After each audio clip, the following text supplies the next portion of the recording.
also approached our missions. So the Ambassador of India to ASEAN Secretariat has kindly agreed to make a statement tomorrow morning. That would be the first statement at 9 o'clock.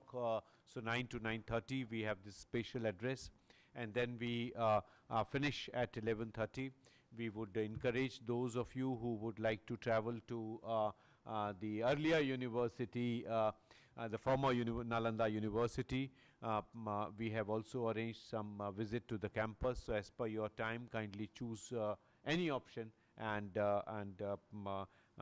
we would then have lunch together before you all depart. Some of you have flights tonight, so we are running against time for them because they have to go back to Patna to connect. So without further ado, let me first do the honors and welcome all our friends and dignitaries who are listed. So I would hand it back to Pooja, who would help us run through the program. Thank you very much, sir. What a beautiful day. Today we had a very auspicious beginning, the second convocation, Snatagotsav of Nalanda University, followed by the center launch of Southeast Asia.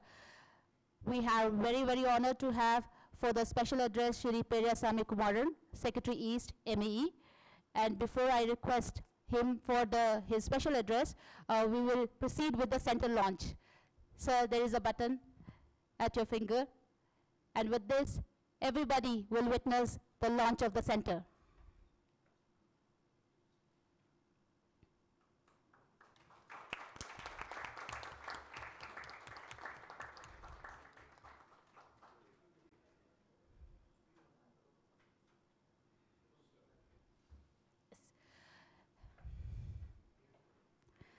Thank you very much, sir.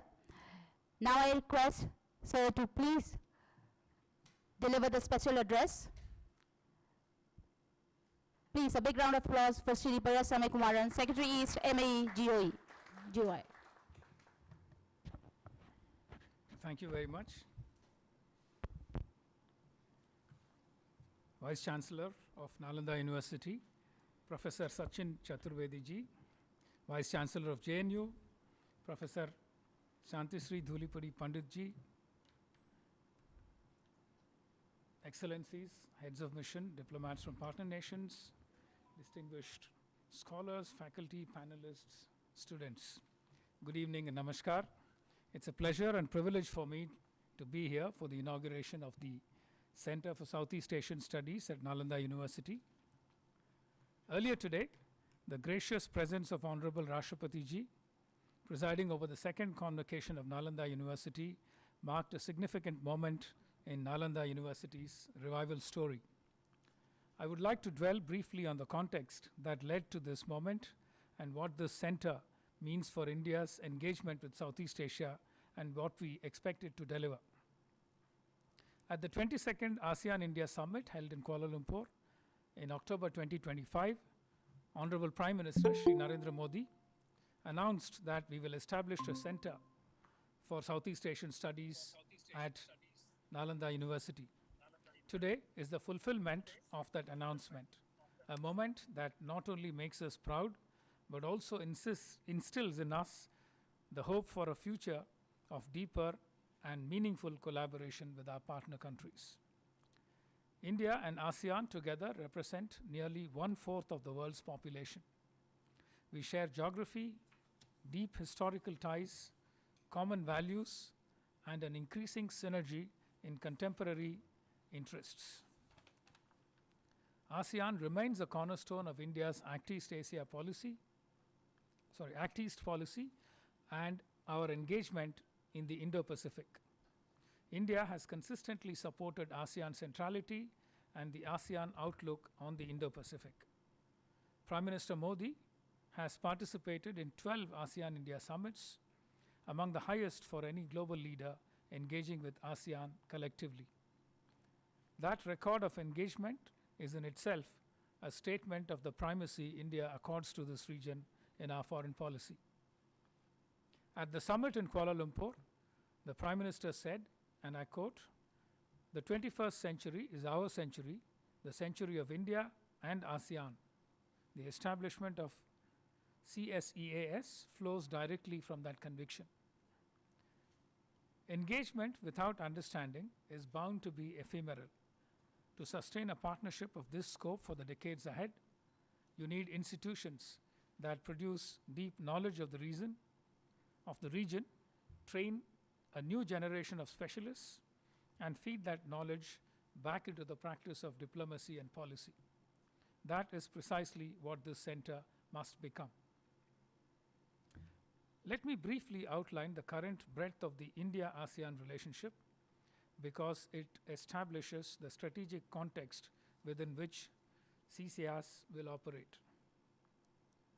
On trade and investment, ASEAN is India's fifth largest trading partner, accounting for about 10.6% of India's global trade, with bilateral trade reaching about $123 billion in 2024-25. Our cumulative FDI into India from ASEAN is nearly $200 billion, with Singapore alone accounting for about $175 billion, reflecting strong investment ties. We are reviewing the ASEAN-India Trade in Goods Agreement, ITIGA, and we have also agreed on the terms of reference for negotiations for a preferential trade agreement with the Philippines. India now has direct air connectivity with 9 of the 11 ASEAN countries, and over 5 million Indian tourists visited ASEAN last year. We are also progressively liberalizing visa regimes, including through gratis e-tourist visas for several ASEAN countries. Under the framework of the ASEAN-India Comprehensive Partnership, we are also pursuing strong partnerships in the areas of digital public infrastructure, food security, space, energy, science and technology and innovation, security, and disaster management. India's UPI is already linked with Singapore's PayNow, and similar payment linkages are being developed with Malaysia, Philippines, and Cambodia. India has provided over 11,500 iTech training slots and has implemented nearly 200 quick impact projects in Mekong region countries. We are also supporting initiatives such as the ASEAN Power Grid through training and technological cooperation. In maritime cooperation, we are marking 2026 as the ASEAN-India Year of Maritime Cooperation, with growing engagement through maritime exercises, agreements, and defense and security dialogue mechanisms. Dear friends, this is a partnership of considerable substance and growing momentum. It needs a dedicated knowledge institution to sustain it intellectually. This is what CCAS is envisaged to be. India's engagement with Southeast Asia is not a recent development. It is rooted in centuries of cultural and civilizational exchange. The influence of Indian civilization can be seen in temple complexes such as the Angkor Wat and Preah Vihar in Cambodia, Wat Phu in Lao PDR, and My Son and Trong Kok Pagoda in Vietnam, many of which the Archaeological Survey of India has been involved in conserving and restoring. These links are also reflected in the local Ramayana traditions across Southeast Asia, the Ramakien in Thailand, the Riamkher in Cambodia, the Kakawin Ramayana in Indonesia, and other regional adaptations, as well as in linguistic connections influenced by Sanskrit and other Indian languages. These connections remind us that India and Southeast Asia have been connected for centuries through culture, ideas, trade, and people-to-people exchanges. These linkages are not merely historical, they are living and are celebrated even today. India sent the holy relics of Lord Buddha to Thailand in 2024, where over 4 million devotees paid their respects, and thereafter to Vietnam in 2025, where over 14 million people paid obeisance. The Bali Yatra festival in Odisha, commemorating historical maritime links with Southeast Asia, saw Indonesia participate as a partner country this year. The academic dimension of this civilizational relationship is also significant.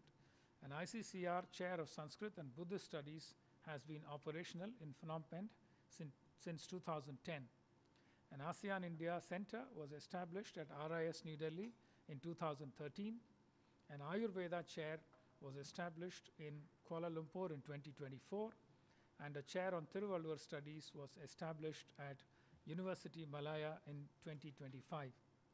Thiruvalluvar scholarships for Malaysian students were also announced during the Prime Minister's visit to Malaysia earlier this year.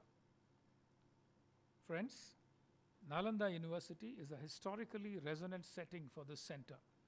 The ancient Nalanda was a hub for scholars from across Asia, including Southeast Asia. The modern revival of Nalanda University, with the support of ASEAN countries, makes it a natural institutional home for this center. Since 2015, Nalanda has offered scholarships to ASEAN students, benefiting over 300 students so far. The university also hosted the ASEAN Secretary General and organized the East Asia Summit Conclave of Higher Education Institutions in 2025. The ASEAN-India Network of Universities Faculty Exchange Program now connects 12 Indian and 13 ASEAN institutions. The center is expected to build on this strong foundation. CSEAS has been structured around 10 interdisciplinary research clusters ranging from climate and maritime studies to trade, heritage, public health, migration, digital cooperation, and international relations. This is a comprehensive framework, and I would like to highlight 3 areas where the center can make its most immediate contribution. First, the maritime and blue economy domain.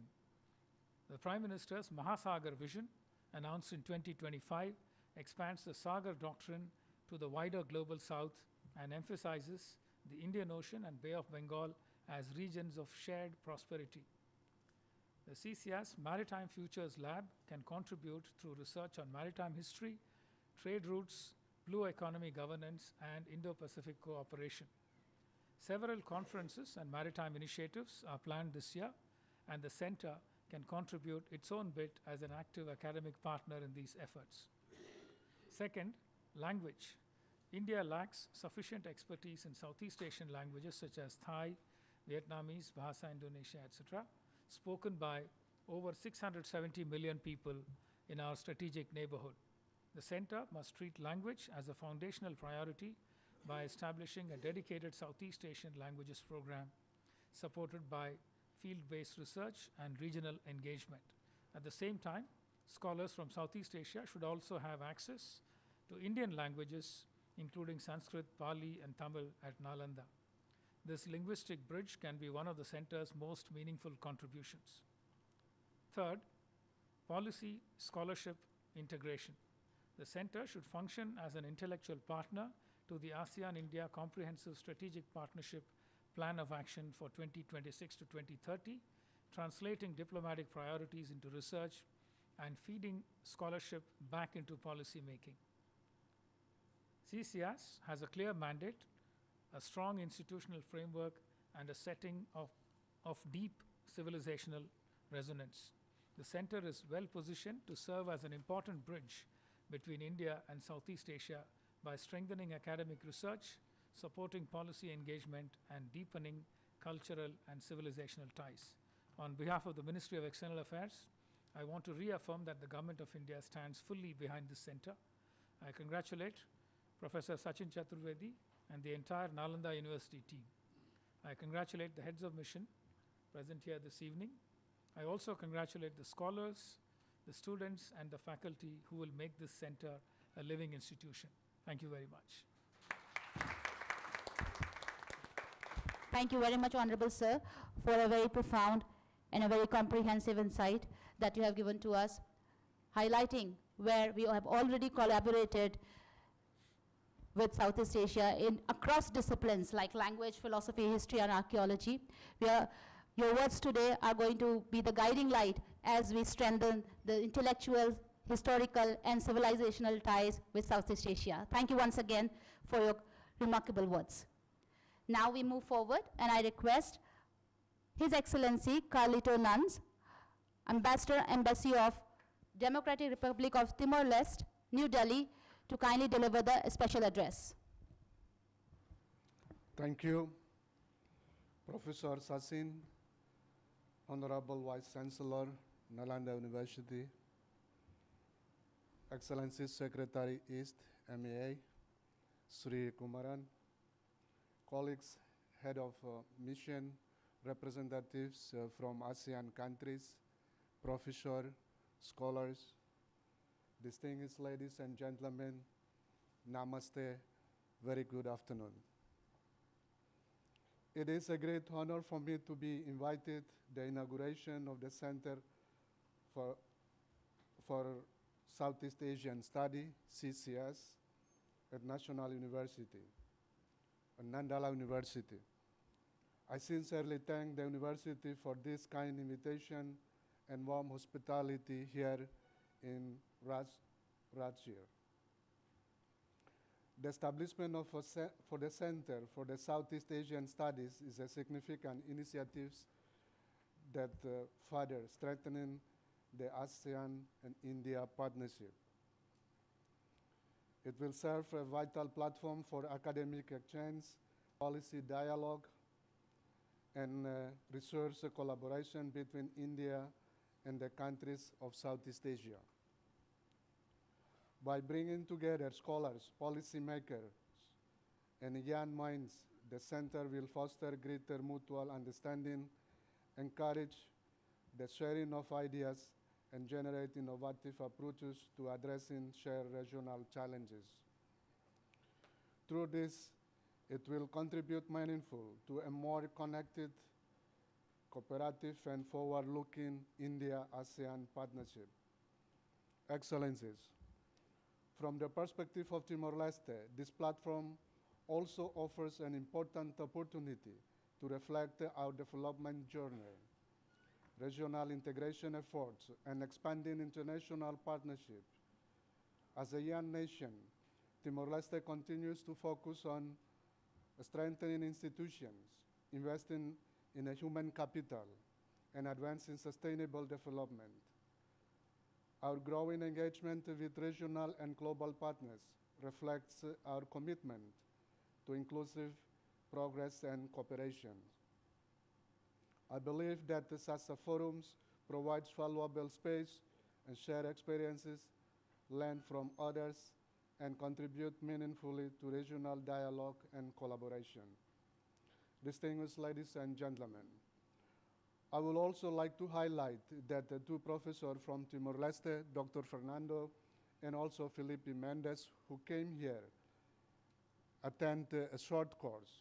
In this opportunity, they are participating in an educational program and knowledge exchange workshop and energy efficiency policy and lifestyle for environment, organized by Nalanda University in September 2025. We sincerely appreciate such initiatives as they promote the sharing of ideas and experiences, especially in critical areas like sustainability and climate action. Timor-Leste has taken important steps in its regional journey by becoming the 11th member of ASEAN, marking a significant milestone in its integration into Southeast Asia. I believe that in this closer engagement with the region, also with strong partnership with the countries like India, will create new opportunities for cooperation and education, development, trade, and cultural exchange. Centers like CCS will play an important role in promoting dialogue and regional cooperation and development partnership, while also strengthening mutual understanding and people-to-people connection across the region. Nalanda University is with its historical legacy as a center of learning, continues to embody the values of knowledge, openness, and cultural exchange. It is encouraging to see this legacy being carried forward in a modern and meaningful way. Excellencies, distinguished ladies and gentlemen, to conclude, I would like to once again express my sincere gratitude for the invitation. I am confident that Center for the Southeast Asia Studies will grow into an important platform for research, dialogue, and collaboration in the region. I thank you very much. Bahut Bahut Dhanyavad. God bless you all. Thank you. Thank you, Your Excellency. Thank you for sharing the shared aspiration that India and Timor-Leste has, and also encouraging us and giving the inspiring words that how this center is going to have a very important in having the meaningful exchanges across the region. Without further ado, I take the privilege to invite Mr. Yudo Sasongko, Charge d'Affaires, Embassy of the Republic of Indonesia, New Delhi, to deliver the special address. Please welcome him. Thank you very much. Honorable Professor Sachin Chaturvedi, Vice Chancellor of Nalanda University, Your Excellency Ambassador Kumaran, Secretary East, Excellencies, Ambassadors, and distinguished Charge d'Affaires and Deputy Chief of Mission, and distinguished faculty members, subject experts, and distinguished ladies and gentlemen. Good afternoon, Namaskar. It is a privilege and profound honor for me to be here this afternoon at Nalanda, a place that is not merely a university, but a living testament of Asia's oldest tradition of shared knowledge and cross-civilizational dialogue. On behalf of the government and the people of Indonesia, and of course of the embassy, allow me to extend our warmest congratulations on the establishment of the Center for Southeast Asian Studies. This initiative reflects a shared commitment to rediscover, reconnect, and reimagine the historical bonds between India and Southeast Asia. The bonds that were not merely diplomatic, but profoundly intellectual and spiritual. For Indonesia, the story of Nalanda is not distant history. It is, in fact, a part of our own historical memory. Indonesia is proud to be a participating country of Nalanda University, and this is not a coincidence of geography. It is a reunion of history. One of the most compelling examples of this connection is the enduring linkage between Nalanda Mahavihara and the Muaro Jambi temple complex, at the time among the largest Buddhist monastic complexes in Southeast Asia. The Muaro Jambi temple complex was located on the Indonesian island of present-day Sumatra. Between the 7th and 12th centuries, Muaro Jambi flourished as a center of Buddhist learning under the Srivijaya civilization, an intellectual partner of Nalanda Mahavihara. These were not isolated institutions, but nodes within a vast maritime network of knowledge across the Bay of Bengal. We are reminded of this through the Nalanda copper plate inscription of 860 CE. For centuries, scholars from Srivijaya and Majapahit crossed the Bay of Bengal, carrying manuscripts, philosophies, and a civilizational conversation that shaped who we are today. The temples of Borobudur and Prambanan in Indonesia stand as silent witnesses to that deep inheritance. The Center for Southeast Asian Studies is in many ways a continuation of that unbroken conversation. I am also delighted to note that today, no fewer than 23 Indonesian students are studying at Nalanda University. 2 of them graduated today, this morning. This is a beautiful reflection of what we had in the ancient past, carried forward into the present. Excellencies, ladies and gentlemen, we meet this afternoon at a moment of extraordinary momentum in India-ASEAN relations. The announcement of this center by Honorable Prime Minister Narendra Modi at the 22nd ASEAN-India Summit in Kuala Lumpur last October signals a shared conviction that the future of our cooperation must be rooted not only in trade and diplomacy, but also in scholarship, mutual understanding, and people-to-people bonds.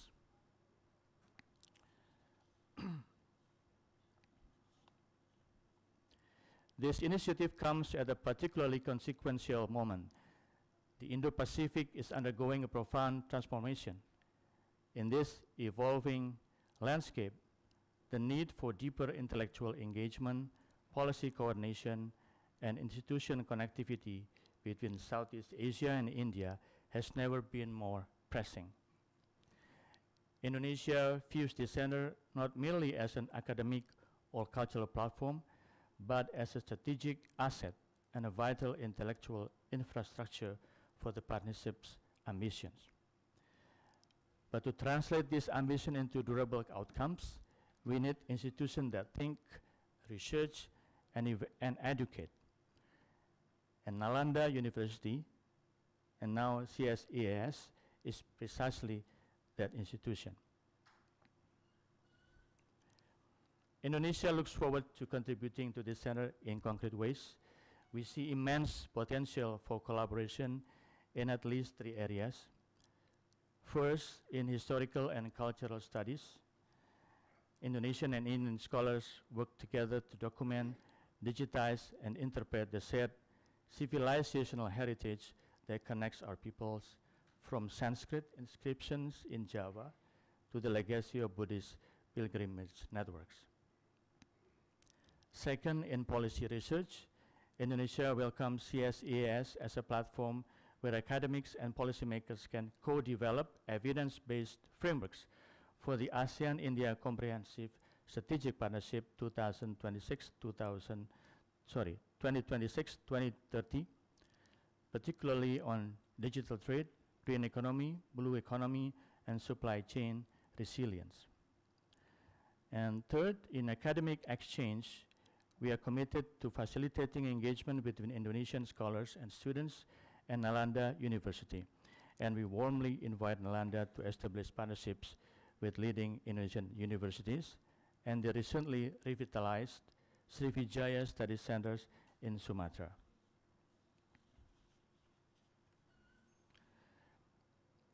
In closing, Indonesia stands ready to work closely with Nalanda University and all partners present here today to ensure that this center becomes not only a place of study, but a living bridge between civilizations. We look forward to witnessing that the spirit of Nalanda, a spirit of curiosity, inclusivity, and shared knowledge, continues to inspire future generations across India, Indonesia, and the wider Southeast Asian region. Thank you very much. Dhanjawad. Thank you very much, sir. Thank you for sharing the historical connect as well as the cultural connect that India and Indonesia has shared for long. Thank you for the mention of Mora Jambi and Nalanda's connection. You'll be happy to know that we have already envisioned a research project and research collaboration on different fronts, be it historical, archaeological, cultural, or language, between the two universities which flourished, which co-flourish. I would say this is and nobody can deny, nobody can miss the mention of Acharya Atisha from India to Indonesia and Dharmakirti Swarnadipika from Indonesia to Nalanda. So this center, as you have said, will serve again this platform for the research collaborations, and not only for the academic but also the policy making, as well as for the exchange of the students, as we already have 25 here at Nalanda. Thank you very much for your address. Now I move to Ms. Maria Cynthia Peleo, Deputy Chief of Mission and Consul General, Embassy of Philippines, New Delhi. Over to you, ma'am. Thank you. Thank you so much. Professor Sachin Chaturvedi, Honorable Vice Chancellor of Nalanda University, His Excellency Shri Periyasamy Kumaran, Secretary East, Ministry of External Affairs, Professor Santi Shri Dulipudi Pandit, Honorable Vice Chancellor of JNU in New Delhi, Ambassador Carlito Nunes of the Democratic Republic of Timor-Leste, Chargé d'Affaires Yudho Susungko of the Republic of Indonesia, Chargé d'Affaires Tashi Pelden of the Kingdom of Bhutan, colleagues from ASEAN missions in New Delhi, distinguished officials of the Government of India, professors and students of Nalanda University, ladies and gentlemen, Namaskar, a pleasant evening to all of you. On behalf of Ambassador Giselle F. Ignacio of the Republic of the Philippines, our warmest felicitation to Nalanda University and the Ministry of External Affairs on the inauguration of the Center for Southeast Asian Studies. We thank Nalanda University for the warm hospitality extended to us during our brief stay here. Today's launching is significant not only to Nalanda University but also to the wider region. The inauguration of the center marks an important step in strengthening intellectual and academic engagement between India and Southeast Asia. As announced by Prime Minister Narendra Modi during the 22nd ASEAN-India Summit on October 28, 2025, the center is intended to develop regional expertise and further strengthen India's educational and cultural engagement with ASEAN. Nalanda is more than a place of learning. It is one of Asia's great symbols of scholarship, dialogue, and civilizational exchange. Its modern revival carries special significance to the Philippines because it traces back to the Second East Asia Summit held in Cebu in January 2007. For ASEAN, Nalanda has become not only a symbol, but also a practical platform for academic partnership and exchanges. Through ASEAN-related scholarships and its role in the ASEAN-India network of universities, Nalanda continues to promote exchanges among students, scholars, and institutions across the region. In this context, the establishment of the center is both timely and forward-looking. It holds great promise as a platform for research, dialogue, and collaboration on issues of shared importance, including history, culture, connectivity, sustainability, peace, and regional cooperation. The Philippines warmly welcomes the establishment of the center. As ASEAN Chair in 2026, the Philippines attaches great importance to building a future-ready, people-centered, and knowledge-driven regional community. On behalf of Philippine Ambassador Giselle Ignacio, we congratulate Nalanda University on the launching of the Center for Southeast Asian Studies as a beacon of learning, friendship, and cooperation in the region. Dhanyavad, mabuhay, and a good evening to all of you. Thank you. Thank you very much, ma'am. Thank you for your profound address and also the warm wishes from Philippines for the center to work in the direction of future-ready research intensive center. I would also request Ms. Tasi Peldon, Charge d'Affaires, Royal Bhutanese Embassy, New Delhi, to kindly deliver the special address. Thank you. Very good evening, Professor Sachin Chaturvedi, Honorable VC, Excellency Kumaran, Secretary East, MEA, distinguished scholars, Excellencies, ambassadors, and faculty members. It is my great honor to participate in the inauguration of the Center for Southeast Asian Studies. I thank the Ministry of External Affairs and the Nalanda University for inviting Bhutan to be part of this very special event. Nalanda has always been a beacon of wisdom, learning, and dialogue, not only for India, but for the entire region.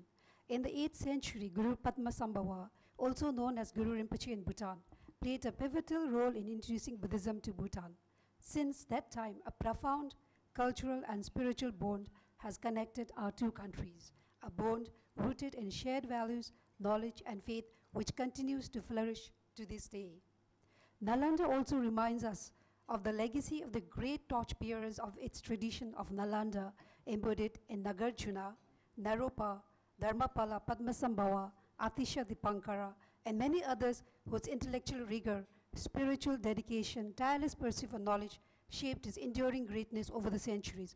It was therefore a matter of great joy and satisfaction for all of us in Bhutan to witness the consecration of the Bhutanese temple in Rajgir by His Holiness the Jekhempa of Bhutan last September. Built on the land gifted by the people of Bihar, the Bhutanese temple in Rajgir stands as a sacred symbol of the enduring friendship and spiritual kingship between Bhutan and India.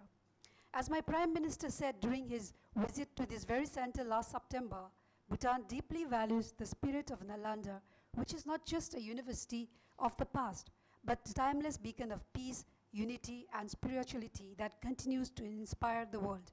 We celebrate Nalanda as it stands poised to reclaim its lost glory, re-emerging as a hub of international pursuits. Drawing upon its profound legacy, the revival of Nalanda University is already attracting scholars and academics from all over the world, and no doubt will contribute meaningfully to the advancement of humanity. Bhutan is encouraged by the growing number of students from Bhutan, which stands at 49 today. 18 of them graduated today at Nalanda, and remain deeply grateful to the university and the government of India for the invaluable opportunities afforded to Bhutan, accorded to Bhutanese scholars to reconnect with one of the world's largest centers of excellencies. We commend the university on the establishment of the Center for Southeast Asian Studies, which, true to the spirit of Nalanda, will serve as a dynamic platform to bring together ideas and leaders, foster meaningful policy dialogue, and help shape a more secure and forward-looking future. In an increasingly interconnected world, regional cooperation is no longer a choice. It is an imperative for a country like Bhutan, nestled in the fragile Himalayan ecosystem and deeply integrated with our region. This reality is especially pronounced. The challenges we face today, climate change, economic vulnerability, and public health, transcends borders and disproportionately affect small and developing states. They call for collective action rooted in solidarity, mutual respect, and shared responsibility. By deepening regional partnership, fostering trust, and sustainable, meaningful dialogue, we can transform these shared challenges into opportunities for cooperation, resilience, and lasting prosperity. At the heart of Bhutan's engagement with the region is an unwavering commitment to sustainable development. For us, development is not an end in itself, but a means to enhance the well-being of a people while preserving the integrity of a natural environment. We firmly believe that the progress cannot be measured by economic growth alone. It must also reflect environmental stewardship, cultural vitality, and social harmony. In Bhutan, we are guided by our deeply held conviction that development remains people-centered for growth to be meaningful, responsible, and sustainable.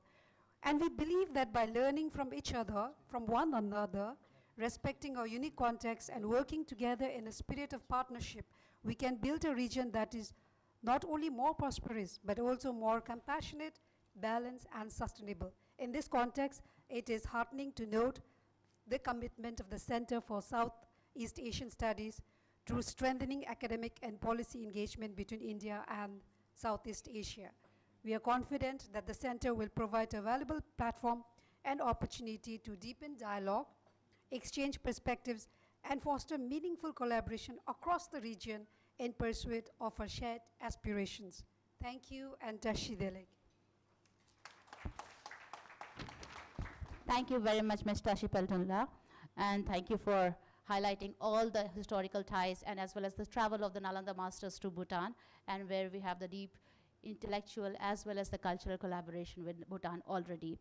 The Buddhist temple inauguration in the vicinity of Nalanda is a very adorned space for our students, and it's a continuous exchange for not only Nalanda but also to learn the Bhutanese culture from the temple. So thank you once again for their address. Since our two esteemed guests have to leave to catch their flights, I would request our Honorable Vice Chancellor to kindly do the felicitation.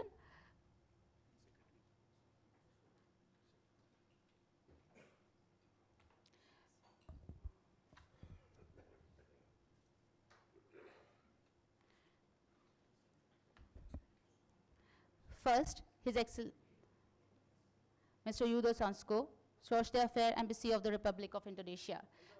Please give them a big round of applause.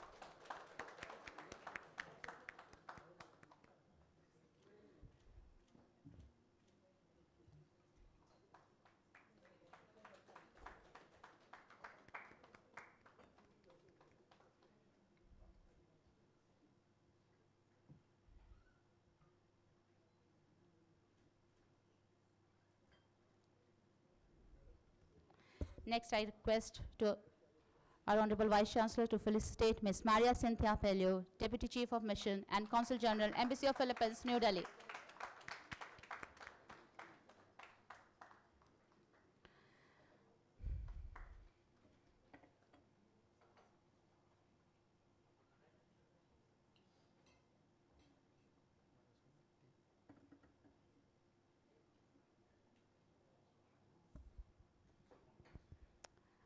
Now we are very, very honored to felicitate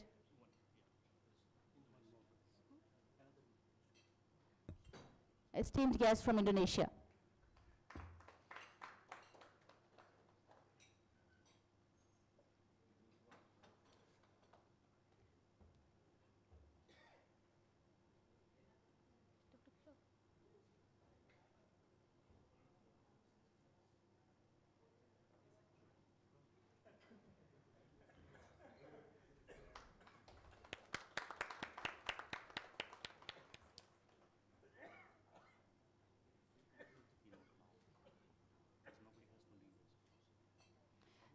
Thank you very much for joining us, sir. And thank you, Honorable Vice Chancellor, sir. Thank you very much.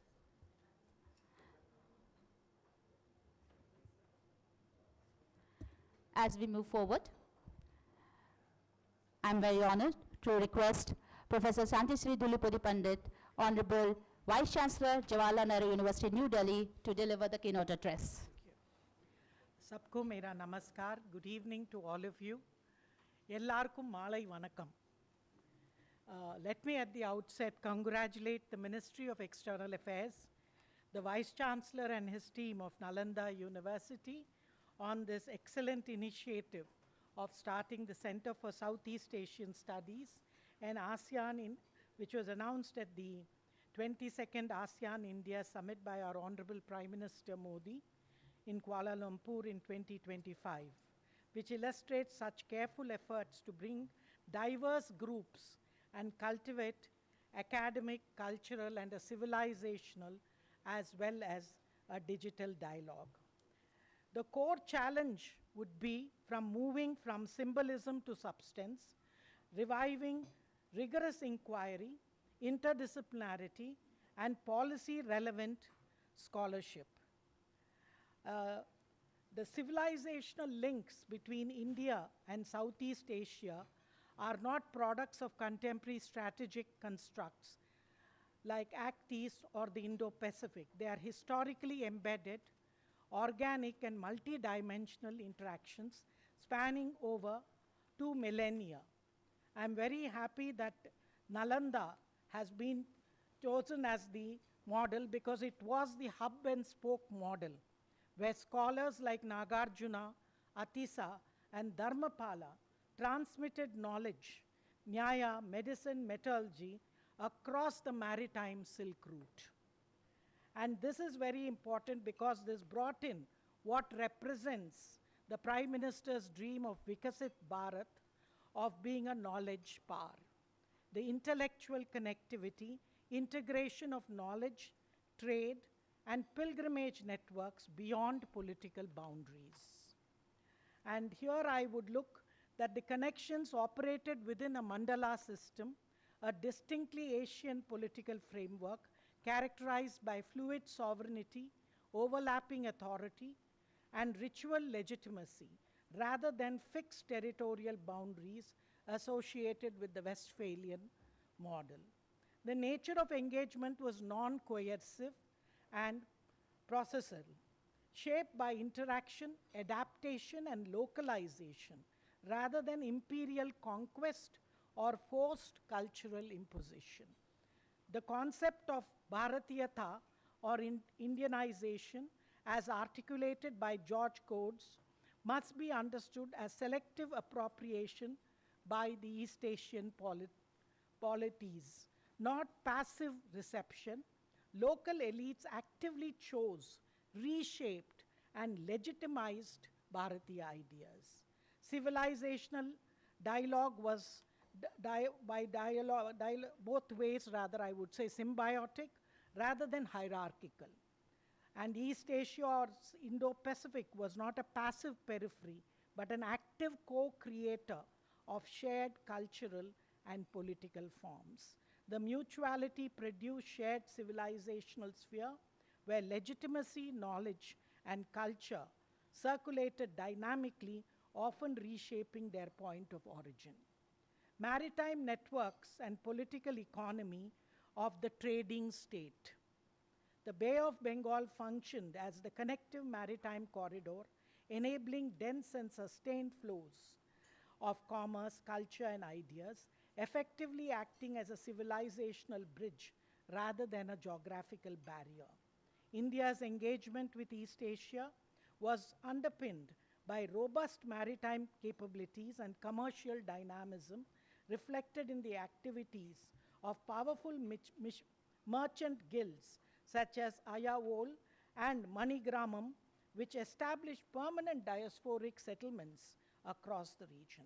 The South Indian dynasties, including the Cholas, Pandyas, Pallavas, as well as the Kalingas, institutionalized maritime connectivity through naval strength, port infrastructure, and state-supported commerce.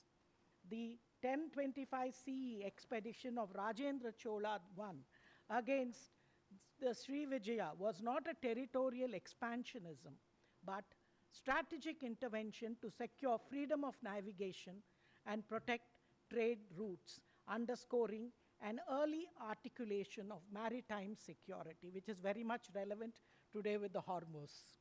Trade networks produced spillover effects beyond economics, facilitating the transmission of administrative practices, architectural styles, religious ideas, and social norms. The Labustua inscription in Sumatra provides empirical evidence of Tamil merchants' presence, indicating structured commercial activity and cultural diffusion. Key ports of Nagapatnam and Mahamallapuram emerged as cosmopolitan hubs, integrating diverse cultures, economic and intellectual ecosystems. This gave rise to the trading state model, where economic activity, cultural exchange, and intellectual production were mutually reinforcing, prefiguring modern ideas of connectivity-driven growth. The spread of Hinduism and Buddhism across Southeast Asia also brings in the idea of cultural diplomacy, which Robert Cohen brings in now, but I think the Indian civilization state practiced it much earlier. Cultural transmission was marked by reinterpretation rather than replication. For instance, the sage Agastya was assimilated into Javanese tradition as Batara Guru, illustrating semantic transformation across cultures. Tamil cultural influence formed in crucial axes of connectivity, particularly through the spread of Murugan worship, Tamil Kadaval, which remains embedded in the Southeast Asian landscapes. The diffusion of the Pallava Grantha script significantly shaped evolution in Southeast Asian writing systems, especially Thai, Khmer, and Kavi scripts, demonstrating deep linguistic imprinting. The presence of Murugan temples in Sri Lanka, Malaysia, and Singapore highlights enduring patterns of diasporic continuity and sacred geography. Festivals like the Thaipusam function as a living civilizational markers sustaining identity, memory, and transnational cultural cohesion across generations. Coming to the center here, I think I would congratulate you and say that the center has 4 deeply interlinked domains: intellectual connectivity, Nalanda and knowledge networks. You can again be the hub and spoke model, which brought in during the old Nalanda idea, maritime connectivity, as Ambassador Kumaran had rightly said, that trade routes and naval linkages. And here I would say that this is very, very important. Cultural connectivity, religion, language, diaspora, and shared symbols, political connectivity, solidarity, diplomacy, and strategic cooperation, as well as digital and other connectivities. Basically, I would say the Act East policy and Indo-Pacific framework must be understood not as novel constructs, but as modern articulations of long-standing civilization linkages. The layered continuity provides India with both legitimacy and leverage in shaping a stable, cooperative, and inclusive Indo-Pacific order, grounded not merely in power politics, but in shared civilizational ethos and historical trust. Here, I would only like to tell Professor Sachin Chaturvedi that JNU would like to collaborate because we have School of Sanskrit and Indic Studies, Ayurvedic Biology, a very strong Indo-Pacific Studies Center in the School of International Relations, where Minister Jaishankar himself passed out from. And we also teach languages of Bhasha, Indonesia, Malay Chair, and we also have the Special Center for Tamil Studies, which has come in, and the Srimant Shankar Deva Special Center for Civilizational Studies for the land bridge across Northeast to Southeast Asia. And recently, sir, I would like to tell you that we have got corpus from the Shipping Ministry. We have what is called the Project Trishul, which has been inaugurated of maritime security and studies.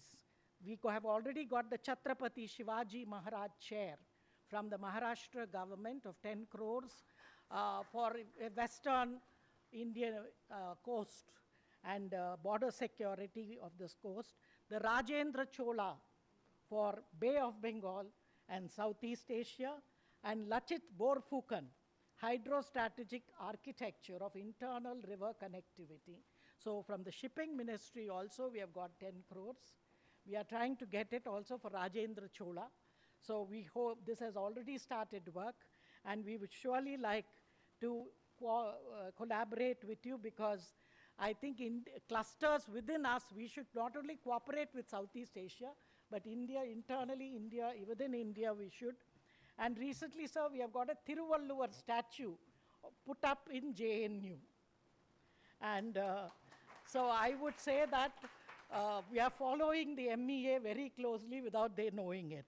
Finally, I would only end saying, this creates civilizational alternative narratives. Excellent venture by MEA and Nalanda University. We are signaling through Buddhism and Hinduism to move from geopolitics to geoeconomics to geoculturalism and now to geohumanism. So Vasudhaiva Kutumbakam. Thank you. Jai Hind, Jai Bharat. Thank you very much, ma'am. What a comprehensive and informative address. I felt like reading our phased 10 years plan for Center of Southeast Asian Studies. Thank you for your insights. And also, I'm very fascinated when I read her article on R. Nagarjuna's Shunita. So once again, thank you for your keynote address. And now I would request our Honorable Chancellor to deliver the concluding remarks, followed by felicitation of our esteemed guest. Thank you. Thanks, Pooja. Thanks, Professor Pandit, for very substantive keynote address. I don't have to summarize much, but I think the points that you have suggested, and I very readily agree with your idea of JNU and Nalanda partnering together. We would be extremely delighted. Thanks for your offer, and we would take it whole hog in terms of our partnership. So this is absolutely fascinating. Thanks, Secretary East, for your kind support throughout your tenure. And as we gather here, all of us are also very keen to congratulate you for your next role, for your next responsibility, which is so much onerous. And I think it would be a great opportunity to continue to have your support and facilitating Nalanda's wider global connect. So thank you. I am extremely grateful to you for your support in getting this center not only launched today, but also in proposing with the East Asia Summit process and presenting it to the Honorable Prime Minister. It was that effort which today has made it possible for us to sit together and view. I take all your 3 suggestions very seriously. Your idea of we focusing on maritime and blue economy, the idea of languages, and also policy scholarship. All the 3 points are extremely important. Professor Pandit has also highlighted all these points in a very, very interesting manner. She has emphasized in terms of how we can bring in connectivity at multiple levels. The idea of intellectual connectivity, the maritime connectivity, the cultural connectivity, and the political connectivity.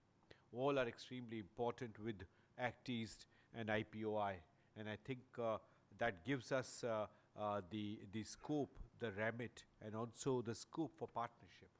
I think we can create a platform, Professor Pandit, with other universities, and I'm glad that Professor Raju and Professor Lochin are here. They have been playing an important role in their universities, in their setups, and contributing to the larger understanding of Act East. Before we start talking to Act East policy with our partner countries in East Asia, within the country we should come together. We should have greater partnership. I'm glad Professor Mohanty is here from RIS and helping us to bring this dimension together from the institutions which are doing this research. And I think this is going to take us forward. Professor Upadhyay from BHU is going to take us and bring in the dimensions which are important. Our great Vice Chancellor from Lumbini University, Nepal, and of course as DCM Ms. Tashi mentioned about Bhutan's role. I think it would all act in terms of how the 11 countries of ASEAN come together.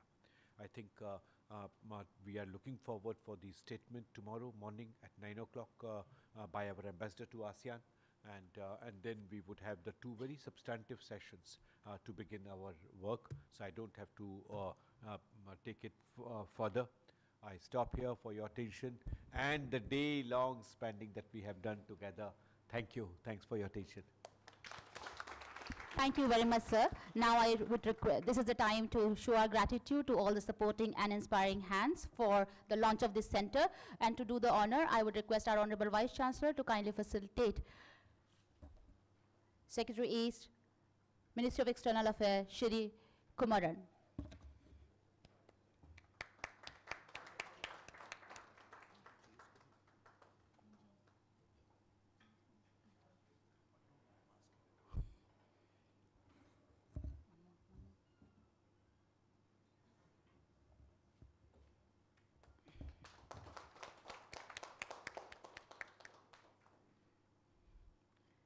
Thank you, sir. I would also request you to kindly felicitate Professor Shanti Shri Dhulipudi Pandit ji, Honorable Vice Chancellor, GNU, New Delhi.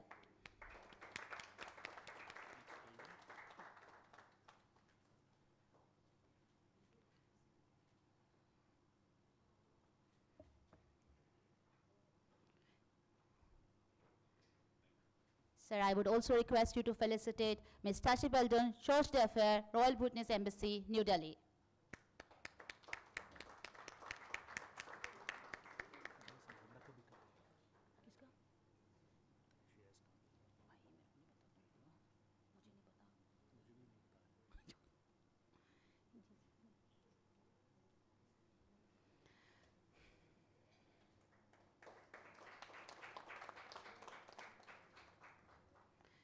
Thank you very much, sir, and thank you all the esteemed dignitaries. With this, we have come to the end of the very auspicious beginning and a very auspicious evening with the launch of the Center of Southeast Asian Studies. The journey will continue with the exploration of what this center can produce, the areas where we can collaborate. The panel will start at 9 a.m. tomorrow at the same venue. We would request all of you to kindly join us. Thank you once again for joining. And I think dinner and is the at dinner 7 is o'clock at Campus Inn. Campus Inn at 7 o'clock. Dinner is served, will be served for everybody at 7 o'clock in Campus Inn. Please join us. Thank you very much. Thank you. Hi.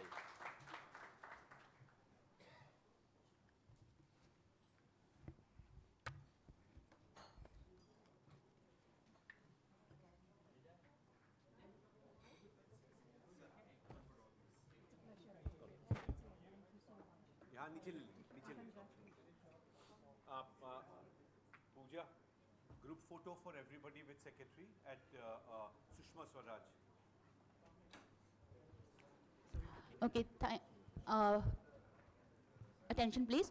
We'll have a group photo with Honorable Secretary East in front of the Sushma Swaraj. Please join us.